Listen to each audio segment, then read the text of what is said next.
Most people think that courage is about being bold. It's not. Courage is humility in action, because pride avoids risk. Ego protects image. Humility admits, I might be wrong. I might not be who I thought I was. Today, we're talking about why real courage starts with knowing where you actually are, not where your ideal self says you should be. Freud called it the tension between the real and the ideal self. Roosevelt called it stepping into the arena. And Rogers said, if your self-concept is rigid, then you can't change because you're too busy protecting who you think you're supposed to be. Last week, I had to admit that that version of me that I thought I had outgrown was still running the show. That's humility. And that's where courage begins. So this is Francisca. This is my mid-crisis life. And today is Monday Mindset. If you're new here, Monday Mindset is where we slow things down and make sense of what's underneath the emotion without bypassing it. Subscribe if you're interested in healing that's honest, grounded, and psychologically informed. Okay, so I heard a quote the other day, and I don't know where it's from. Someone said it, and I was like, oh, that's interesting. I don't really know what it means, right? But it was something like, courage is humility in action. And I thought, oh, that's a really interesting way to look at humility, and it's a really interesting way to look at courage, right? So I went on to ChatGPT, my busy mate, who's such a people pleaser, just like constantly telling me everything I want to hear, right?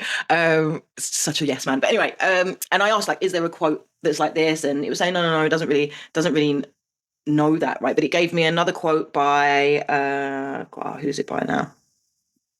Ernest Hemingway, of all people. And, he said courage is grace under pressure. And then ChatGPT suggested that maybe I might be thinking about Theodore Roosevelt, Teddy Roosevelt, when he made some kind of speech called the Man in the Arena speech. I don't know, I'm literally just reading this, right? And he said something like, well, he didn't say something like, he said, it is not the critic who counts. The credit belongs to the man who is actually in the arena. And my friend talks a lot about being in the arena, being a spectator or being in the arena, and how much courage it takes to step into the arena and to do something that other people aren't doing, right?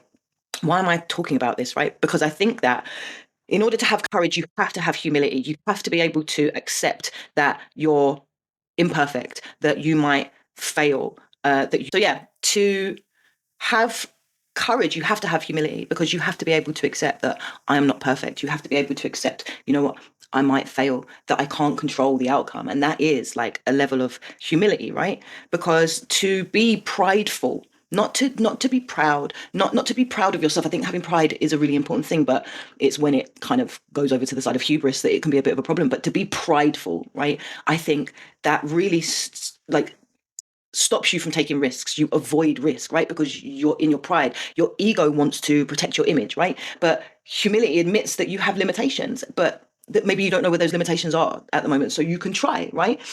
Courage moves you anyway, right? And the reason why I feel like it's really important to have humility. So as a job, what I do, one of the things that I do is I literally judge parents, right? So when someone has said, you know what, maybe you're not doing the right thing for your child, maybe you've harmed them in some way or whatever, right? I have to go out and I have to do an assessment, and I have to assess these parents, and I have to make a decision. Do I think that this parent is capable of change? And the capacity to change is such an important measuring point, important barometer to be able to think about what is going to be the best next steps for this family. What do we need to put in place? What support can we offer? Is it safe, right? And if it's not safe now, is there a point in the future where it is going to be safe? And a lot of that can be measured by understanding somebody's capacity to change. And when I look at a parent's capacity to change, the first thing that I think about is whether or not they have humility, whether or not they have the humility in a very difficult and very demanding and very intrusive set of circumstances. Do they have the humility to say, do you know what? I fucked up. Or do you know what? I don't know what I'm doing. Or do you know what? I thought that this was going to be a good idea, but I understand now that it's not, right? Because it's only from that point can things change. If you constantly deny that there's a problem, if you constantly deny that you need any help, if you constantly deny, or you're in denial, or you're distorting the truth to say, well, it wasn't quite that, it was that, or that only happened on that occasion because of this thing here, or it's somebody else's fault and it's nothing to do with me. What is the capacity to change from that point? There isn't one, right? So I think that honesty is such an important and empowering position to take. And in order to be honest, you have to have a level of humility. All right, so let's look at kind of some of the theories behind this. I want to make this as easy breezy as possible. So Carl Rogers talks about your self-concept, and there's a lot of stuff that he talks about. I think the thing that's most important here to think about, being honest with yourself, having that level of humility, knowing where you're at so that you can make a plan about how to move forward, so that you can be in the ring rather than a spectator, so that you can have that level of courage, is this. So he talks about self-concept, and basically what he says is that there is always a fracture in somebody's psychological functioning when the self-concept, the concept that person has about who they are and how they show up and what they do, and the decisions that they make or whatever else, right? Just who they are in essence as a person. When that person's self-concept is so rigid that it cannot deal with any external threat, it has no way of bending, because if it bends, it will break. So it's like, if you truly believe that you're somebody, but then you act in a way that is incongruent with that version of yourself, then it's really difficult to accept that you did that thing, that you thought that thing, that you acted in that way, right? That people perceive you like that. So your mind has to make up a story as to why that happened or why people see it that way. And that story is about distorting the truth. It's about denying what's actually in front of you. Whereas when you have a more fluid self-concept, where you understand that as a human being, I am multifaceted, and that there is so many different sides to me, so many different elements, so many different personalities, and all of them are interwoven and interrelated and overlap one another, right? You can say, well, you know what? Most of the time I'm like this, but sometimes I'm like that. And I don't really like it, but that is who I am sometimes. And sometimes I do this, and sometimes I act out like this, and sometimes I pretend that I'm not doing it, and sometimes I ignore it, and sometimes I avoid it, right? But this is who I am. I am all these different faces. So then when you do something that doesn't feel like it was you, right, then you have that flexibility to be able to say, you know what, it still was me, but maybe not the best version of me, right?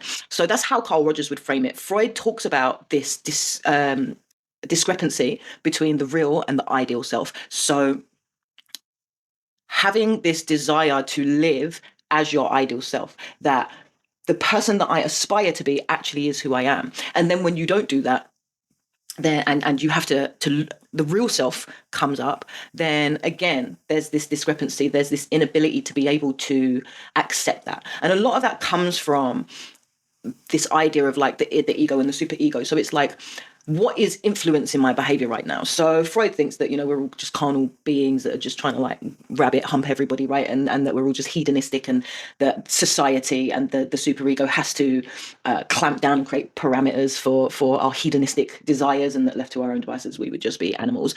I don't think that that's true, which is why I prefer Carl Rogers, who believes that we will always try and grow towards the light. But what Freud says is really interesting. So this idea of like internalized authority, so the superego and it dictating too strongly who we are and how we show up and how we want to be perceived. So when you're so worried about the external world, and when all of the external world has been internalized inside of you, then it stops you from acting from your ego or from your id, right?